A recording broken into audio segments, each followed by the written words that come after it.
ऐसा क्या होता है कि किसी का एग्जाम 5-6 अटेम्प्ट में नहीं क्लियर हो पाता है और इन्होंने हर वो फेज प्रीलिम्स, मेंस और इंटरव्यू फर्स्ट अटेम्प्ट में क्रैक किया हुआ है। अगर आपका एकेडमिक बैकग्राउंड अच्छा है तो फिर गारंटीड है कि अच्छी गाइडेंस होगी तो फर्स्ट अटेम्प्ट में आप आराम से ही इस एग्जाम को क्रैक कर सकते हैं। मैं नहीं चाहता कि आपको 4-5 साल लग जाए और आप अपनी जवानी के इतने क्रूशियल ईयर्स इन्वेस्ट कर दें इन सारी चीजों में। आपके हाथ में है वो ये स्कोर है, एक मार्क्स 0.55 मार्क्स आपके हाथ में है। सिलेबस एक एविडेंस है जो कि यूपीएससी हमें देती है।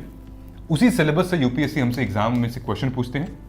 ये दोनों एविडेंस हो गया। If you want to crack UPSC in first attempt then you only have right now 13 months left, which means you only have 400 days. सारी चीजें हमारे मोबाइल ऐप में फ्री हैं। मोबाइल ऐप इंस्टॉल कीजिए, डाउनलोड कीजिए mobile app को और देखिए डैशबोर्ड में जाइए, आपको ये माइक्रो प्लानर मिल जाएगा। इन सारे रैंकर्स ने पीवाईक्यूज को मतलब बहुत बहुत वैल्यू दी हुई है। 8 क्वेश्चन तो ऐसे हैं जिसमें 4 स्टेटमेंट है। 30 सेकंड में इसको पढ़ लोगे? नहीं, 1 मिनट में भी नहीं पढ़ पाओगे आप अगर आपकी प्रैक्टिस नहीं है तो। लिस्ट बना दी थी आपके लिए। ये जो क्वेश्चंस पूछे गए हैं ना, ये सारे प्रेसिडेंट वाले, ठीक है, प्रेसिडेंट के इलेक्शन से, प्रेसिडेंट के अपॉइंटमेंट से, उसके अपने पावर से, ये सारे क्वेश्चंस यूपीएससी ने पूछ लिए हैं। यूपीएससी की इस प्रिपरेशन में ना हर एक एस्पिरेंट चाहता है कि फर्स्ट अटेम्प्ट में उसका ये एग्जाम क्लियर हो ताकि उसका पूरा साल ना वेस्ट हो, उसके पैसे ना वेस्ट हो, प्लान बी के बारे में ना सोचना पड़े। लेकिन कितने लोग कर पाते हैं फर्स्ट अटेम्प्ट में क्रैक? ये कुछ स्टूडेंट्स हैं, जब मेरे पास आए थे मेरे ऑफिस में मुझसे मिलने, और इन तीनों ने फर्स्ट अटेम्प्ट में इस एग्जाम को क्रैक किया है। नाउ ऐसा क्या होता है कि किसी का एग्जाम 5-6 अटेम्प्ट में नहीं क्लियर हो पाता है, कोई इंटरव्यू के बाद रह जाता है, कोई मेंस के बाद रह जाता है, और इन्होंने हर वो फेज प्रीलिम्स, मेंस और इंटरव्यू फर्स्ट अटेम्प्ट में क्रैक किया हुआ है। In this video, I am going to tell you the secret they followed and which helped them to clear this examination in the first attempt.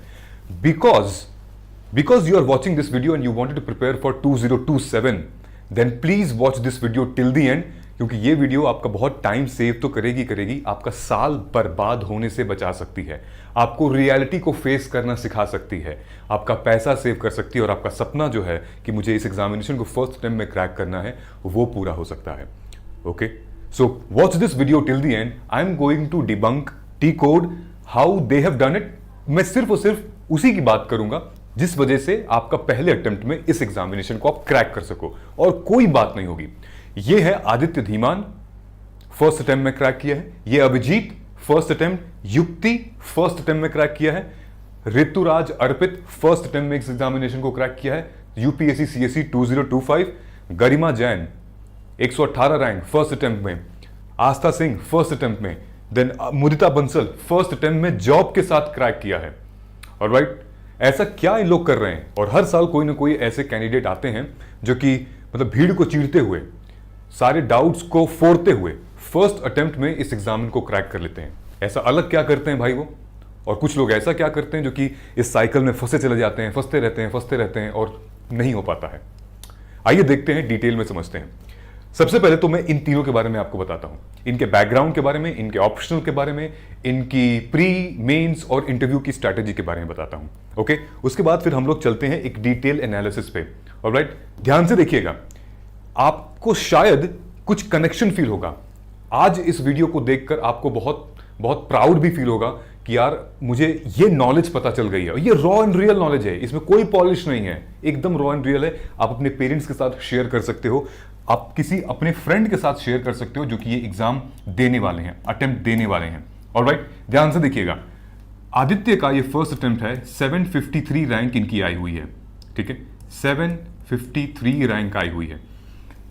Abhijit Jain है, sorry, इनका लगभग 170 rank है, इनको IPS आराम से मिल जाएगा। नाउ युक्ति चौहान, इनकी 600 समथिंग रैंक आई हुई है, ठीक है, फर्स्ट अटेम्प्ट पे इन्होंने एग्जाम क्लियर किया हुआ है। ऋतुराज जो थे वो 800 समथिंग रैंक आई थी, ठीक है। इनका ऑप्शनल लॉ था, ओके, इनका ऑप्शनल लॉ, इनका ऑप्शनल मेडिकल साइंस, ये एक डॉक्टर भी हैं, ठीक है, अभिजीत एक डॉक्टर भी हैं। ये नेशनल लॉ यूनिवर्सिटी से पढ़े हैं, भोपाल से। ये भी नेशनल लॉ यूनिवर्सिटी कहाँ से पढ़ी हैं? हरियाणा से, ठीक है। इनके पिताजी एक ब्यूरोक्रेट हैं, इनके पिताजी बिजनेसमैन हैं, गवर्नमेंट सर्विस में हैं, सेंट्रल सर्विसेज में हैं। ये सामान्य परिवार से थे, ठीक है, Abhijit Jain, but he himself is a doctor, NEET clear किया हुआ है। ऑलराइट, बेसिक ये तीनों का समझ में आ गया। मैं आपको बताऊंगा ये लोग कैसे कर रहे थे। कॉमन स्ट्रैटेजी है, मतलब ऐसा नहीं कि कुछ कुछ यूनिक है, कुछ कुछ चीजें कॉमन है, वो मैं आपको कॉमन चीजें बता रहा हूं। बाकी सबके अंदर एक यूनिक क्वालिटी होती है, सबके अंदर एक अपना स्ट्रेंथ और वीकनेस होता है। I am not going to talk about that, but common चीजें मैं आपको बता रहा हूं। ओके, समझ में आया? उससे पहले हम लोग यहां आते हैं। ये अर्पित ऋतुराज हैं, इनके पिताजी भी ब्यूरोक्रेट हैं और फर्स्ट अटेम्प्ट पे इन्होंने इस एग्जाम को क्लियर किया हुआ है। इनका ऑप्शनल मेरे ख्याल से sociology, I am not sure क्या था, ये ऐसे कुछ ऑप्शनल था, ठीक है। गरिमा जैन 118, ठीक है। देन आस्था सिंह, इन्होंने पहले हरियाणा क्रैक किया, फिर उसके बाद यूपीएससी क्रैक किया। मुरिता बंसल जॉब के साथ एग्जाम क्रैक किया, 8 महीने में प्री क्लियर किया, उसके बाद फिर 3 महीने में मेंस क्लियर किया। फर्स्ट अटेम्प्ट में 44 रैंक, समझ रहे हो? लेकिन इन सब में कॉमन क्या बन रहा था, ध्यान से देखिएगा। इन सब में जो कॉमन बन रहा था वो बन रहा था इनका एजुकेशन बैकग्राउंड और इनका ऑप्शनल और इनका जीएस की स्ट्रैटेजी। ध्यान से देखिएगा, मेरे पास एक लिस्ट है, लिस्ट उन कैंडिडेट्स की जिन लोगों ने इस एग्जाम को फर्स्ट अटेम्प्ट में क्रैक किया हुआ है, ठीक है। ध्यान से देखेंगे guys, okay, watch it very very carefully. Doctor Neha Rajput doctor थी, 26 साल की थी, ओके। अच्छा, एक और चीज बता रहा हूं आपको, ये जितने भी स्टूडेंट्स हैं ये बहुत यंग एज है इनकी, 23 साल, 23-24 साल एज है, 25 साल, 22-23 साल, 22 साल, very young age they are cracking this examination, okay. And I also wish you also can crack this examination very young age. 21-22 साल की एज की हैं ये, ओके, समझ में आ रहा? नाउ ध्यान दीजिएगा कैसे हम लोग को करना है। सबसे पहले तो आपको अपना लोड शेयर कर देना है, ठीक है। आपको जबरदस्ती का ये नहीं दिखाना, अरे भैया हम एग्जामिनेशन दे रहे हैं, आईएएस की तैयारी कर रहे हैं, अब बुक लेकर आते हैं, फलाना लेकर ठिकाना लेकर आते हैं, इस हवा पानी में मत रहिए, ठीक है। आपको अपना लोड शेयर करना है, मतलब कि जितना कम से कम आप अपने मटेरियल को रखें और मैक्सिमम टाइम रिवाइज करें। ध्यान दीजिएगा, ये जितना भी मैंने रखा है ना, इनकी ग्रेजुएशन से हम लोग स्टार्ट करते हैं, okay. For example doctor Neha Rajput doctor हैं तो मेडिकल साइंस ही ले लिया, जो 5 साल से पढ़ रही थी वही अपना ऑप्शन ले लिया, और इन्होंने एंथ्रोपोलॉजी ऑप्शन लिया है which is close to medical science, ठीक है, next close to medical science है, ठीक है।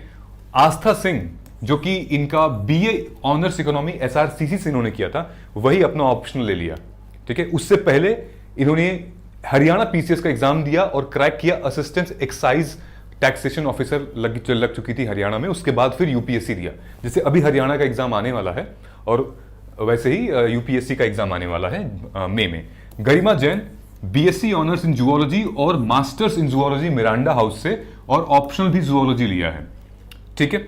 वहीं पे आर श्री रौसात इकोनॉमिक्स ग्रेजुएशन है और इकोनॉमिक्स इन्होंने ऑप्शनल लिया है अपना, ठीक है। ये अनिमेश प्रधान और मुरिता बंसल ये लोग वर्किंग प्रोफेशनल थे, ठीक है। इन दोनों ने सोशियोलॉजी अपना ऑप्शनल लिया है, छोटा सब्जेक्ट है और टाइम पे खत्म होगा, जीएस से ओवरलैप करता है, ठीक है। तो और इनकी बैकग्राउंड काफी अच्छा था, अनिमेश एनआईटी राउरकेला से थे, Murita Bansal Shriram college economics honour से थी, ठीक है। अगर आपका एकेडमिक बैकग्राउंड अच्छा है, अगर आपने डीयू से या किसी अच्छे यूनिवर्सिटी कॉलेज से पढ़ाई की है, तो फिर गारंटीड है कि अच्छी गाइडेंस होगी तो फर्स्ट अटेम्प्ट में आप आराम से ही इस एग्जाम को क्रैक कर सकते हो। मुझे ये नहीं पता कौन सी रैंक आएगी, लेकिन आप एग्जाम क्रैक कर सकते हो, ऑलराइट। अब मैं आपको दिखाता हूं ये नंबर, ध्यान से देखना। Nobody will tell you these things. I'm going to tell you because I care for your life and your attempt. मैं नहीं चाहता कि आपको 4-5 साल लग जाए और आप अपनी जवानी के इतने क्रूशियल ईयर्स इन्वेस्ट कर दें इन सारी चीजों में, है ना। ध्यान से देखिएगा, मैंने बिल्कुल ऑर्डर में लगा रखा है, ठीक है। ऑर्डर बोले तो मुदिता बंसल ये रैंक है सारी हमारी, 44, 61 रैंक, 118, 99 ये ऊपर नीचे हो गया, 170, 630, 753, 875, ओके। अगर आपको मेंस में, मेंस मतलब कि ऑप्शनल और जीएस का, उसमें आपको कितने मार्क्स ले आने ताकि आप फर्स्ट अटेम्प्ट में इस एग्जाम को क्रैक कर दें, ये जीएस का मार्क्स है, ठीक है। 717 बेसिक से लेकर 790, ठीक है। 717 बेसिक से लेकर 790। आपको क्या टारगेट करना है? इनमें से कुछ नहीं, आपको 800 आप हमेशा टारगेट करिए। 800 मार्क्स हमें टारगेट करना ही करना है, बेयर मिनिमम है ये। वैसे तो 850 करिए, बेयर मिनिमम है 800 टारगेट करिए, ठीक है। लिख लीजिए अपने कॉपी पे 800 जीएस में लेकर आना है, जिसमें से आप डिवाइड कर लीजिए मैं ऑप्शनल में कितना लेकर आऊंगी या आऊंगा। ठीक है, बेयर मिनिमम ऑप्शनल में 270 से 300 आपको ले आना है और फिर जीएस में आपको 450 अराउंड लगभग स्कोर करना ही करना है, 400 450। ठीक है, ये उसके बाद ये इंटरव्यू के मार्क्स हैं। इंटरव्यू हमेशा डाइसी होता है। ठीक है, इंटरव्यू कभी कभार लक के ऊपर डिपेंड करता है। ये रैंक आप देख रहे हैं, इस नंबर देखिए 197 195 176 215 से लेकर ऐसे मार्क्स हैं। ठीक है, इंटरव्यू में आप बेयर मिनिमम ऐसे अपने आप को प्रिपेयर करिए कि बेयर मिनिमम आपको 190 तो मतलब हो जाए, लेकिन उसके लिए पहले यहां पर मेहनत करनी पड़ेगी। एंड देन ये इंटरव्यू के बारे में हम बाद में बात कर लेंगे, पहले ये हमारे हाथ में है। ठीक है, उसके बाद फाइनल स्कोर देखिए, फाइनल स्कोर 914 से 1000, आपको टोटल मिला के 1000 टारगेट करना है। ठीक है, फिलहाल आप ऑप्शन हटा दीजिए, ये टोटल हटा दीजिए। आपके लिए जो आपके हाथ में है वो ये स्कोर है। ठीक है, आपके हाथ में है ये स्कोर, एक एक मार्क्स 0.55 मार्क्स आपके हाथ में है। ऑलराइट, जहां पे मुदिता बंसल 790, इंटरव्यू में 210, तब जाके 1000 आया है, रैंक 44 हुई है। वहीं पर अगर आप देखेंगे तो अब युक्ति चौहान का 767 मार्क्स आया हुआ है जीएस में। इंटरव्यू एवरेज था लेकिन जीएस में अच्छा कर लिया है, 660वें रैंक पे आ गई हैं। ठीक है, समझ में आ रहा है? ऑलराइट, 771 मार्क्स है अभिजीत का, थोड़ा सा ही ज्यादा है युक्ति चौहान से, लेकिन इंटरव्यू में देखिए 215 मार्क्स हैं, 170 इनका आ गया है। ओके, सो इसको आप बाद में करिए, इसको मत देखिए अभी, इसको बाद में करिए। मेन ये है, इस पे फोकस करिए आप पहले। समझ में आ रहा है? विच मीन्स जो हमारी कट ऑफ है, कट ऑफ क्या है ये, है ना, ये कट ऑफ है, यानी कि जो फाइनल की कट ऑफ थी 963 जनरल कैंडिडेट, 963 पे आखिरी सिलेक्शन हुआ था, मतलब फाइनल। ठीक है, मेंस में 739 पे आखिरी सिलेक्शन मेंस में जनरल कैंडिडेट का हुआ था और प्री में 92.66 है। ये सब लास्ट कैंडिडेट हैं जिनका सिलेक्शन हुआ था। इनको टारगेट नहीं करना आपको, टारगेट जो मैंने बताया आपको वो करना है, ये बेयर मिनिमम टारगेट है। ठीक है, यहां से कैटेगरी वाइज अपना शुरू होता है, आप देख लीजिएगा। ओके, अब ये समझ में आ गया कि ये लोग कितना इन लोग स्कोर किए थे, दिमाग सेट क्लियर, कितना स्कोर किए थे। नाउ अब फॉलो क्या किया था इन लोगों ने, अप्रोच क्या थी इनकी, अब हम लोग वो डिस्कस करने जा रहे हैं। देखिए, इन सब में एक चीज कॉमन थी। ठीक है, इन सब में एक चीज सबसे इंपॉर्टेंट कॉमन थी, वो थी मेंटोरशिप। इन सब लोगों ने कहीं ना कहीं से बहुत अच्छे तरीके से गाइडेंस ली थी और मेंटोरशिप लिया था। ठीक है, कोचिंग नहीं, मेंटोरशिप, यानी कि कोई 1-to-1 पर्सन, जो कि मार्गदर्शन आईएएस वो मेंटोरशिप प्लेटफॉर्म है, वो सपोर्ट करता है, वो देता है। Mentorship is very very important.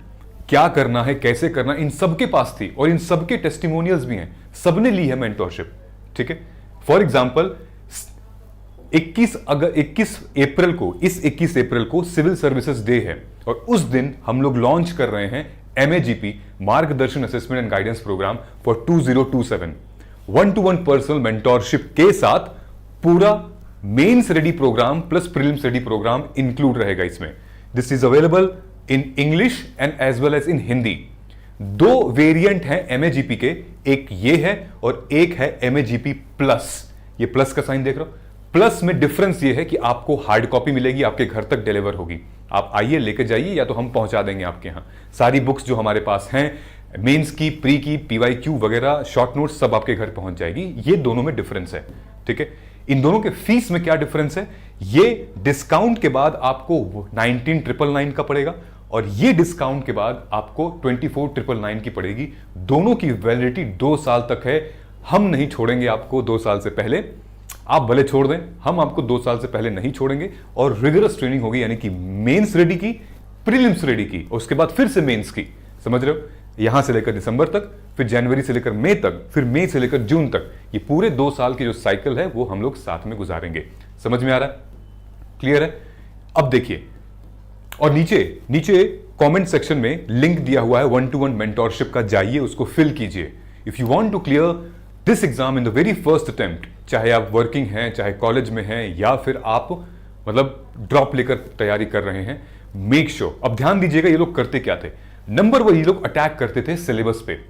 सबसे पहले ये लोग किस पे अटैक करते थे? सिलेबस पे। इन सब ने ये किया है, इन सबने मैं आपको बता रहा हूं, सबने ये किया है। ओके, क्या क्या किया ध्यान दीजिए।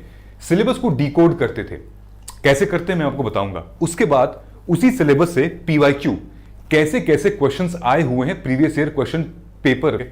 सिलेबस देखा, सिलेबस को पीवाईक्यू से मैप किया, फिर उसको पढ़ा, डिटेल में पढ़ा, उसके ऊपर नोट्स बनाए, ठीक है, एनालिसिस किया। थर्ड पिलर आता है टेस्ट, फिर टेस्ट दिया, यानी कि आंसर राइटिंग की। आंसर राइटिंग करने के बाद पता चलता है कि अरे क्या क्या चैलेंजेस हैं, प्रॉब्लम क्या क्या फेस करने को मिल रहा है, ऑलराइट, कितनी स्पीड है हमारी, करंट अफेयर्स में इंक्लूड किया है कि नहीं किया है। All the things are part of this, और इसी को हम लोग कहते हैं एविडेंस बेस्ड अप्रोच। ध्यान से सुनना, एविडेंस बेस्ड अप्रोच का यहाँ पे क्या मतलब है। एविडेंस का मतलब यहाँ पे होता है, सिलेबस एक एविडेंस है जो कि यूपीएससी हमें देती है, उसी सिलेबस से यूपीएससी हमसे एग्जाम में से क्वेश्चन पूछते हैं। ये दोनों एविडेंस हो गया। इन दोनों को आप पढ़ के एनालाइज करके आप नोट्स बनाते हो, पढ़ते हो, और फिर आप टेस्ट देते हो, ठीक है। टेस्ट का जो आउटपुट होता है आपका, वो भी तो एक एविडेंस है ना, है कि नहीं है। वो आउटपुट है, रिजल्ट है, एविडेंस है, जिसके बेसिस पे मैं आपके साथ स्ट्रेटेजी बनाता हूं कि बेटा ऐसे करो, वैसे मत करो, क्योंकि तुम इतना पा रहे हो, यहां मिस्टेक है, ये आंसर राइटिंग में मिस्टेक कर रहे हो, समझ रहे हो। तो these are the few things they do it, और इन्होंने सब लोगों ने ऐसे ही किया है, ठीक है। नाउ उसके बाद इन सब ने क्या किया, अपने रिसोर्सेज को बहुत लिमिट कर लिया। इनको इनके मेंटोर ने बता दिया था, इनके फैमिली में जो लोग ब्यूरोक्रेट थे, जो लोग पढ़े लिखे थे, उनको इन्होंने बता दिया था कि बेटा रिसोर्सेज लिमिट रखो, हर एक सब्जेक्ट की एक एक बुक रखो, और उसके नोट रखो, और पीवाईक्यू रखो, दैट इज इट, ठीक है। और एक करंट अफेयर को अपना फॉलो करते रहो, कोई एक। फिर मेंटोरशिप, जैसे मैंने आपको बताया, mentorship is very very important in this journey, समझ में आ रहा है। चाहे वो एसए की ले लो, चाहे एथिक्स की ले लो, चाहे जीएस की ले लो, ऑप्शनल की ले लो, सीसैट की, वेरी वेरी इंपॉर्टेंट, क्रूशियल है ये तो, इसके बिना नामुमकिन है, क्योंकि आप फिर मेहनत करोगे लेकिन किस दिशा में मेहनत करोगे तो नहीं पता चलेगा। दूसरा, सेल्फ बिलीव, खुद पर विश्वास इन लोगों ने किया था। बहुत लोग बहुत कुछ बोलते हैं कि नहीं होगा फर्स्ट अटेम्प्ट में, तुम ऐसे पढ़ने से थोड़ी निकल जाएगा यूपीएससी। तो तुमको अपने ऊपर विश्वास होना चाहिए कि तुम खुद कर सकते हो कि नहीं। अगर तुमने खुद ही मान लिया है, अरे सही कह रहे हैं यार, वो नहीं होगा पहले अटेम्प्ट में, तो फिर आपका दूसरे तीसरे में भी नहीं होगा, ठीक है। खुद पर भरोसा रखिए, तब जाके आप पैर आगे रखिए, बढ़ाइए, देखिए जरूर you will be able to crack this examination. Now, you are the best. You have to tell yourself, you have to write on a piece of paper, अपने दीवार पे लिख दो, अपनी डायरी पे लिख दो, that you are the best and you will do it. जब तक अगर तुम खुद से अपने आप को नहीं बोलोगी ना, तो कोई तुमको जबरदस्ती नहीं बोलेगा आके, ठीक है। एक टाइम पे सब साथ छोड़ देते हैं, चाहे वो माँ बाप ही क्यों ना हो, वो आपको एक टाइम पे बोल ही देते हैं कि यार रहने दो, आगे बढ़ो, ठीक है। तो खुद पर विश्वास करो और आगे चलो, समझ रहे हो। ये कुछ चीजें जो मैं बता रहा हूं, ये ऑलरेडी इन लोग कर चुके थे। ये जो मैंने प्रोग्राम आपको बताया है, इसमें अभी रिसेंटली हमने ये माइक्रो थीम की किताब लॉन्च की है, ये भी आपको मिलेगी, आपको हम लोग भिजवाएंगे घर पे। माइक्रो थीम्स की यूपीएससी की प्रीलिम्स पीवाईक्यू की माइक्रो थीम है, ठीक है। ये नॉर्मल किताब नहीं है, ये बहुत यूनिक, बहुत अलग हमने बनाई हुई है, ठीक है। मार्केट में बहुत सारी पीवाईक्यू की किताबें हैं, बट इसका कोई तोड़ नहीं है, ठीक है। अब देखो ध्यान से, ladies and gentleman, if you want to crack UPSC in first attempt, then you only have right now 13 months left. Only 13 months left, which means you only have 400 days. 1 year, 1 month, 15 to 18 days. That is it. यही time है, और वक्त पर किसी का control रहा नहीं है। मुट्ठी जितना बांधो उतना फिसलता जाता है, रेत की तरह है। यानी कि रोज आप कोई ना कोई घंटा, रोज बस समय गुजर रहा है, बीत रहा है।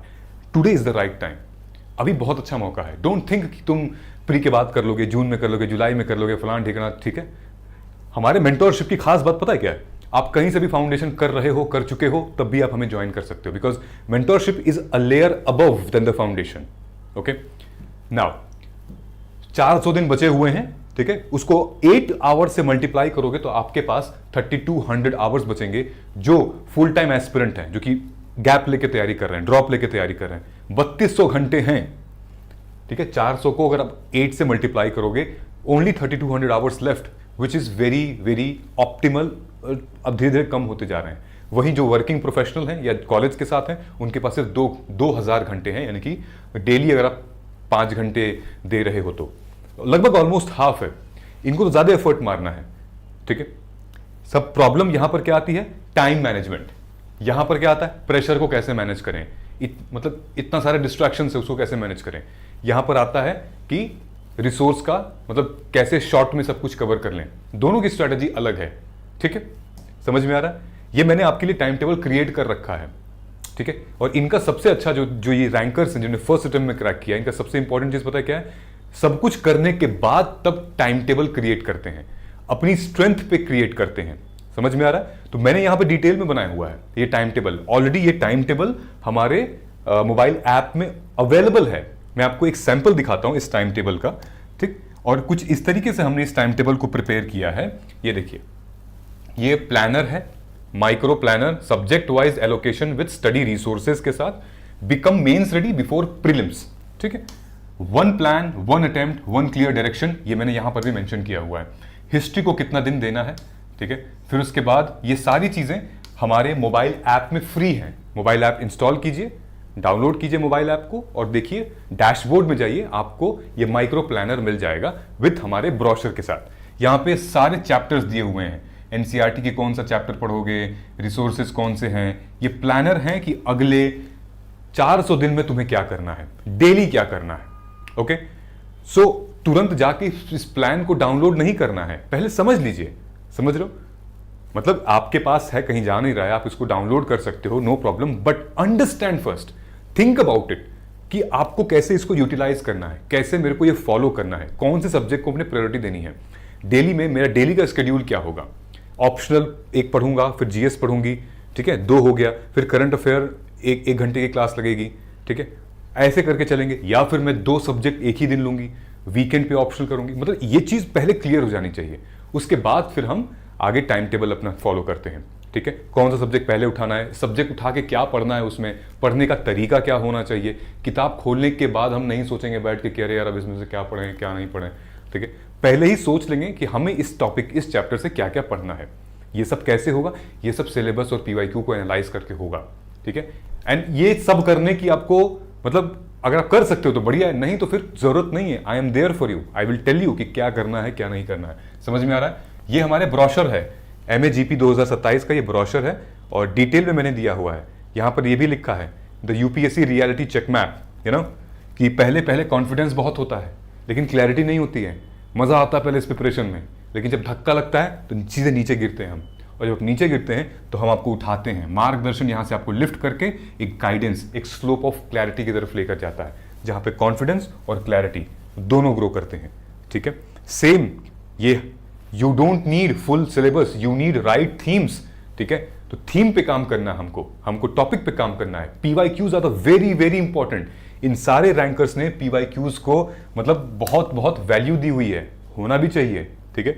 ये हमारी माइक्रो थीम्स हैं जो कि पीवाईक्यू की हैं, ये सब आपको मिलेगी। अगर आप प्लस वाला प्रोग्राम ले रहे हो तो आपको हार्ड कॉपी मिलेगी इसकी, ऑलराइट, समझ में आ रहा है? So this is the evidence based approach. ये टाइम टेबल हमने दिया हुआ है आपको। नाउ ये कुछ ब्रॉड टाइम टेबल है जहां पर आपको अप्रैल से जून तक, जून जुलाई से दिसंबर, जनवरी से मई और जून से अगस्त क्या फॉलो करना है। 4 फेज में ये इतने महीने हैं, इस मंथ में कौन कौन से सब्जेक्ट्स कैसे कैसे पढ़ने हैं, फिर उसके बाद कितने दिन हैं, कितने आवर्स हैं, टोटल स्टडी प्लान, ठीक है। इसको आप पॉज करके भी स्क्रीनशॉट ले सकते हो, इसका आपको क्लैरिटी मिल सकती है यहाँ से, ओके। फेज 1 में अप्रैल से जून फाउंडेशन है, 90 दिन का है, 8 घंटे पर दिन, 720 आवर्स। फेज 2 जुलाई से दिसंबर मेंस रेडी हमको करना है, 184 डेज है हमारे पास।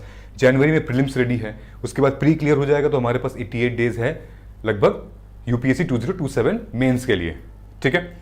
कुछ रियलिटी पे बात आते हैं। इन लोगों ने भी ऐसे ही किया था रियलिटी पे, मतलब कि एक्चुअल पेपर होता क्या है, ठीक है। अब ध्यान से देखना, प्रीलिम्स सबसे बड़ा एलिमिनेटर है, आपको पता ही है, ब्रूटल है, मतलब 0.5 मार्क्स भी नहीं छोड़ता है। अगर कम आएंगे आपके 0.5 मार्क्स भी कट ऑफ से तो बाहर, ठीक है, ब्रूटल। ध्यान से देखना, मैं आपको एक सैंपल दिखा रहा हूं। ये दोनों क्वेश्चन देख रहे हो, वीडियो पॉज करो और सोचो कि मैंने इन दोनों को क्यों रखा है यहां पे। जस्ट सोचो क्यों रखा है मैंने इन दोनों को। जानते हो क्यों रखा है? देखो, इस टाइप का जो क्वेश्चन है जिसमें 4 स्टेटमेंट है, ठीक है, 4 स्टेटमेंट वाले क्वेश्चन 8 बार पूछे गए हैं। 100 में से 8 क्वेश्चन तो ऐसे हैं जिसमें 4 स्टेटमेंट है। आपको लगता है क्या ये 30 सेकंड में इसको पढ़ लोगे? नहीं, 1 मिनट में भी नहीं पढ़ पाओगे आप, अगर आपकी प्रैक्टिस नहीं है तो। You have the capacity and capability and skills to read the question fast and apply fast, और फिर फटाक से OMR भरो। 4 स्टेटमेंट वाले क्वेश्चन इतना आसान नहीं होता सॉल्व करना, ठीक है। और आपके पास प्री में कितना है? 2 ही घंटे हैं, 120 मिनट है और 100 क्वेश्चन है आपके पास। ठीक है, read fast, think fast and then apply fast. You take this question, 1 2 3 तीन स्टेटमेंट वाले, जिसमें कि ऐसे दिया हुआ है, 30 क्वेश्चंस पूछे गए थे इसमें से, यानी कि स्टेटमेंट वाले 30 क्वेश्चंस, 3 स्टेटमेंट इतने बड़े बड़े। ये जो स्टूडेंट जिन्होंने एग्जाम क्रैक किया है उनको ये पता चल गया था, इसीलिए वो पहले से काम कर रहे थे अपने स्पीड के ऊपर। ये देखो स्टेटमेंट वाले कि कौन सा स्टेटमेंट किसका एक्सप्लेनेशन सही है, 8 क्वेश्चंस पूछे गए हैं। Statement, statement 2, statement 3, statement, statement 2, statement 3, 8 times इस एग्जाम में 8% का इसका वेटेज था। ये लेंथ देखिए क्वेश्चन की, लेंथ देख रहे हैं आप, सैंपल, ठीक है, क्वेश्चन की लेंथ है ये भाई। आपको स्पीड ऑफ रीडिंग होनी चाहिए आपकी, प्री क्वालिफाई करना है तो। और ये जो क्वेश्चन है ये हमारे प्रेसिडेंट के इलेक्शंस के ऊपर है कि एमपी और एमएलए की वोट वैल्यू क्या होती है, ये बार बार इन लोगों ने पूछा है, ठीक है। ये 2018 में पूछा है, ये 2023 में, ये 2023 में पूछा हुआ है यूपीएससी ने, ठीक है। ये थी में काम कर रही है, फिर से आ सकता है ये क्वेश्चन। ये देखिए, ये प्रेसिडेंट के ऊपर क्वेश्चन है, मैंने हाईलाइट कर रखा है, ये प्रेसिडेंट, ये प्रेसिडेंट, प्रेसिडेंट, ठीक है। क्या क्या क्वेश्चन ये लोग पूछ रहे हैं प्रेसिडेंट से, यहां पर आपसे पूछ रहे हैं बिल के ऊपर, प्रेजेंटिंग द बिल, ठीक है, स्टेट की रेटिफिकेशन चाहिए या नहीं चाहिए। यहां पूछ रहे हैं ये लोग pardoning power of the president, क्षमादान। यहां पर क्या पूछ रहे हैं, प्रेसिडेंट 10th शेड्यूल से रिलेटेड क्वेश्चन पूछ रहे हैं, प्रेसिडेंट और स्पीकर को कंफ्यूज करा रहे हैं आपको। यहां पर क्या पूछ रहे हैं, प्रेसिडेंट ऑफ इंडिया रिजर्व कर सकता है क्या बिल। ये रिपीटेड क्वेश्चंस हैं और थीम बेस्ड हैं, ऑलरेडी आ चुके हैं। अगर आपने इसको नहीं समझा, पहले एनालाइज नहीं किया, तो ये सारे क्वेश्चंस आप मिस कर सकते हैं। और ये सारे क्वेश्चंस ऑलरेडी यूपीएससी ने 15-20 सालों में कहीं ना कहीं पूछे हुए हैं, और ये इजी 6 to 10 मार्कर हैं। ये चीजें उन लोगों ने समझ ली थी और उन लोगों ने इसको अप्लाई किया और उनको एक्स्ट्रा मार्क्स मिले हैं, ताकि वो उस एग्जामिनेशन को पहले अटेम्प्ट में क्रैक किया है। समझ में आ रहा है, ठीक है।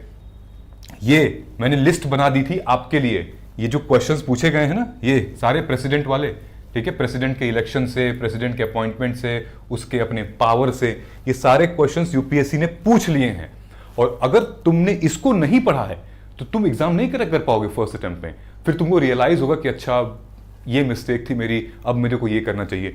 देखो, election of president, term and vacancy, bill और assent power, emergency power, report का लेइंग आउट, इम्यूनिटी और अथॉरिटी से ऑलरेडी क्वेश्चन पूछे जा चुके हैं।